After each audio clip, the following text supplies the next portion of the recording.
পল্লী বিদ্যুতের চুক্তিভিত্তিক নিয়োগ বাতিলের দাবিতে আজও কেন্দ্রীয় শহীদ মিনারে অবস্থান কর্মসূচি পালন করছে কর্মচারীরা। ৭ দফার দাবিতে অনড় আন্দোলনকারীরা চাকরিচ্যুতদের পুনর্বহালও চায়। দাবি মানা না হলে বৃহত্তর কর্মসূচি দেওয়ার হুঁশিয়ারিও তাদের। আদিত্য মামুনের রিপোর্ট। একনল অ্যাডভান্সড হাইজিন সোপ, এবার জীবাণু ধুলাবালি ঘাম ক্লিন বোল্ড। পল্লী বিদ্যুতের কর্মচারীদের এই অবস্থান টানা 15 দিনের।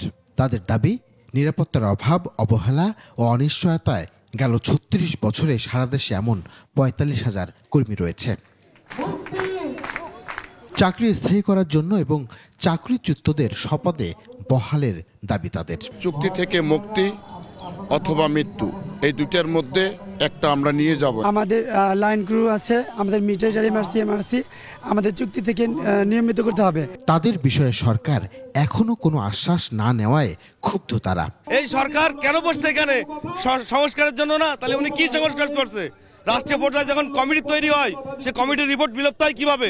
৭ দফা দাবি মেনে নিলেই দেশব্যাপী পল্লী বিদ্যুতের সরবরাহ ব্যবস্থা ঠিক করতে কর্মস্থলে ফেরত যাবেন তারা। দাবি বাস্তবায়ন না হওয়া পর্যন্ত আমরা এখান থেকে শহীদ মিনার ত্যাগ করব না।